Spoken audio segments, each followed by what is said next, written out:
In this episode of We Come From the Future, science ruins everything. We'll have a smackdown about whether or not feathered dinosaurs are cool. We talk about the dreams we had that science has killed, and we show how science explains a magic trick and then completely ruins the explanation. All of this and more on this episode of We Come From the Future.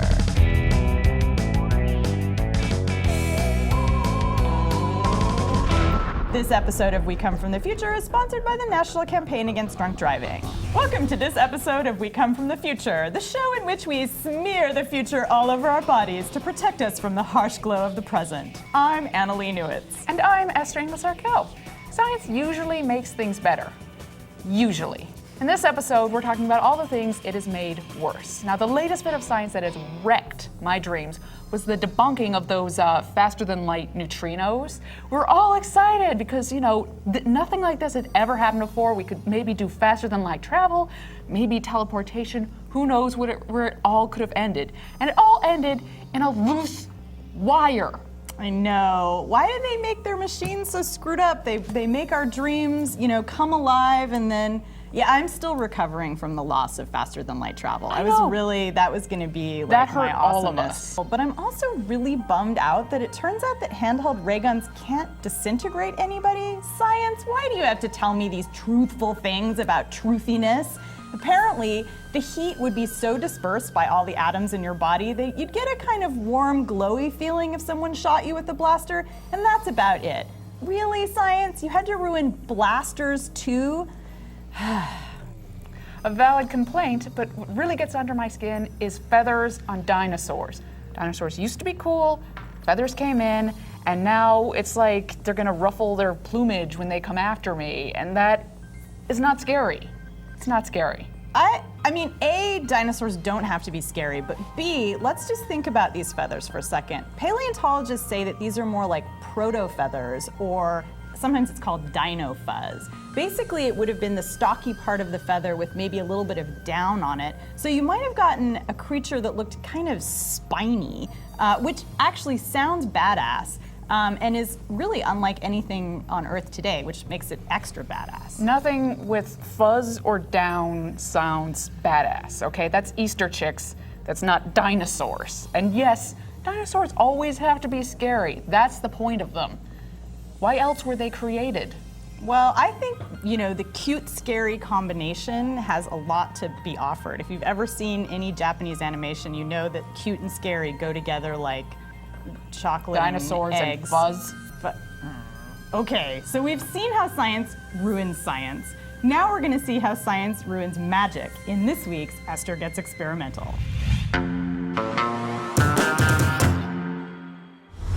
Welcome to this week's Esther Gets Experimental. We're going to show you how to make smoke rise from your fingers. There's a scientific explanation for why it works, and a scientific explanation for why it's probably not a good idea to do this very often. All you're gonna need is a matchbox, a lighter, and a cold surface. Now, you cut the striker strip out of the matchbox, and you make a little tent, like right here. Now you grab the foil and put it on a cold surface. We're using ice here, and this is pretty, once we got this arranged now, it's pretty cold. Yep, that's cold. Light it, burn it. Okay, we've also got our water right here, I'd like to point out for safety. Mm-hmm. All right, so we're gonna see how this goes. And you wanna... All right, so this is gonna be pretty smoky. Yeah. It's gonna smell delightful. Mm-hmm. Guaranteed delightful smell. If you have a smoke detector in your experiment area, you might wanna consider just disabling it briefly while you're running this experiment. So what's gonna happen here is that the phosphorus on this striker strip is now condensing on top of our cold surface, just like water would condense. And when it's all burnt up, put it in the water here. And you can see there's a kind of a browny Brown, liquid, sort of oily right residue on here.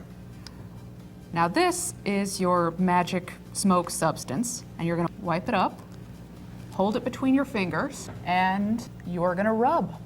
Rub, rub, rub, rub. Whoa, magical! And smoke is gonna rise from your fingers for just as long as any stuff left in there. So what's happening here, Esther? How did we magically get smoke to rise from your fingers? Well, what happened was the red phosphorus, which is pretty stable, kind of got converted to, at least some of it, to white phosphorus. When we which burned is, it. Yeah, which is unstable.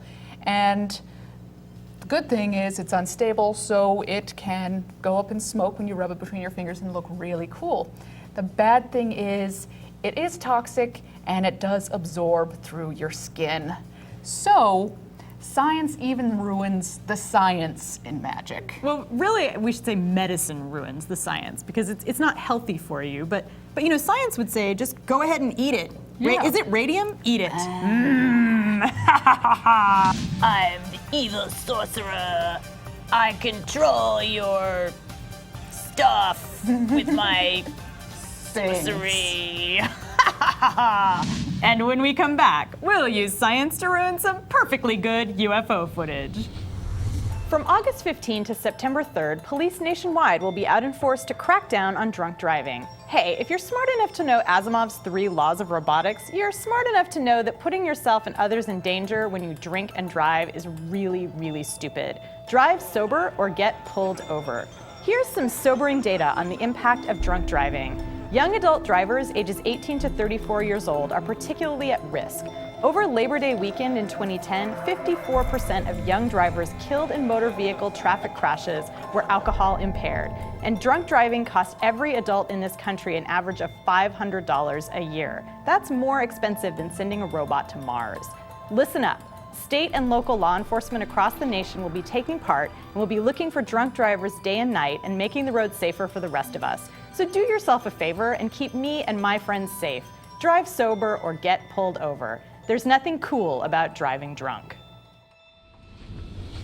With the rise of YouTube, more and more people are posting their blurry videos of unidentified flying objects online. Now, some people would look at that footage and be like, cool. But in the spirit of this episode, we're gonna look at the footage and try to wreck it. We've got a particularly good example of UFO footage here. This was taken in Texas earlier this year. Shaky cam? It has the characteristic shaky cam. It makes it feel real. Yeah. But what's that? That is a glowing ball of fire. Could it be a little tiny spaceship? A dryad. It could be like a Lord of the Rings fairy kind of deal. I'm thinking it might be ball lightning. Now that is pretty much just exactly what that is. A lot of people have seen it. It's just a glowing ball that kind of bounces around space for a while and then either disappears or goes out of view. Some people think it's St. Elmo's fire, but recently they did a laboratory test where they just kicked up a bunch of dust and set fire to it and behaved kind of like that. So what do you think? I think, you know, if it's not a dryad, which I think is the Occam's razor explanation, the most obvious explanation, I'm gonna go with, you know, this, it could be ball lightning, it could just be something done in iMovie. I mean, this is the simplest effect ever. You know, just go through your film and start, oh, here it is in like reverse, so you can see that it's real here. I mean, this is the simplest thing ever. Just stick in a glowing blob into your movie, of your blurry movie of your backyard, and suddenly you're famous. Suddenly you have UFO footage. Nice. So I would say, yeah, either ball lightning or sort of special effects. I mean, if you can call that special effects. I mean, this is, you know. Well, we're gonna wreck everything, so let's wreck it and call that special effects. Yeah. And with that, I hope we've wrecked everything science could ever wreck for you, at least for this week.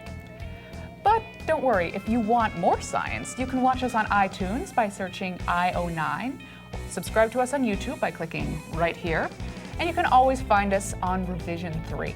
I'm Esther Inglesart-Kell. And I'm Annalee Newitz. We'll see you next week with the glowing dryads in the future.